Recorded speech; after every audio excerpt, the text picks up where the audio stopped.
সম্প্রতি জামাতে ইসলামের আমির আল জাজিরাকে দেওয়া ইন্টারভিউতে নারী রাষ্ট্রপ্রধান হতে পারবেন না বলে মন্তব্য করেছেন। কিন্তু প্রশ্নটা হলো, এই সিদ্ধান্তটা কি কোরআন, সুন্নাহ, ইতিহাস সব মিলিয়ে নেওয়া, নাকি একটি ব্যাখ্যার উপর দাঁড়ানো? চলুন ইতিহাসের কাছে যাই এই প্রশ্নের উত্তর খুঁজতে। বিবি আয়েশা আবু বকর রাদিয়াল্লাহু তাআলা আনহার কন্যা। তিনি শুধু রাসূলুল্লাহ সাল্লাল্লাহু আলাইহি সাল্লামের স্ত্রী নন, তিনি ছিলেন ইসলামের অন্যতম বড় আলিমা, প্রায় 2200-রও বেশি হাদিসের বর্ণনাকারী এবং সাহাবীদের জন্য ফিকহি রেফারেন্স পয়েন্ট।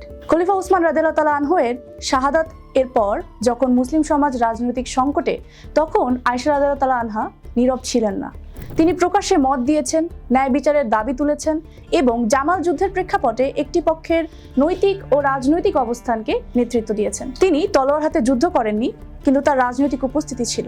এখন প্রশ্ন করি, যদি ইসলামে নারীর রাজনৈতিক অংশগ্রহণ হারাম হতো, তাহলে আয়েশা রাদিয়াল্লাহু তাআলা আনহা কে কি কেউ বাধা দিয়েছিলেন?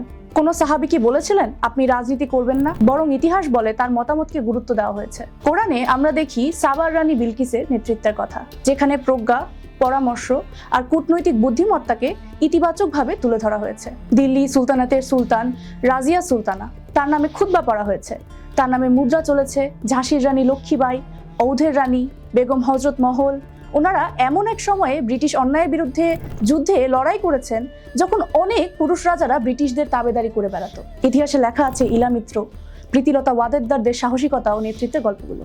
এমনকি হালের মরহুমা খালেদা জিয়া, যার হাত ধরে জামাত স্বাধীন বাংলায় প্রথমবারের মতো মন্ত্রিসভায় গিয়েছিল, তিনিও দেশের 3বারের প্রধানমন্ত্রী ছিলেন। তারা দেখিয়েছেন ক্ষমতা লিঙ্গ দেখে না, যোগ্যতা দেখে। ইসলামিক ঐতিহ্য কখনো বলেনি নারীরা শাসন করবে না, রাজনৈতিক সিদ্ধান্ত দেবে না, সামাজিক নেতৃত্ব দেবে না। তাই প্রশ্নটা নারী বনাম পুরুষ নয়, প্রশ্নটা হলো যোগ্যতা, ন্যায়বোধ ও দায়িত্ব। সুতরাং ইসলামের নারী নেতৃত্বের প্রশ্ন কোনো সরল নিষেধের প্রশ্ন নয়, এটি ব্যাখ্যা, প্রেক্ষাপট আর ইতিহাস বোঝার প্রশ্ন। জামাতে আমিরের মন্তব্য নিয়ে আপনার মতামত কমেন্টে জানান।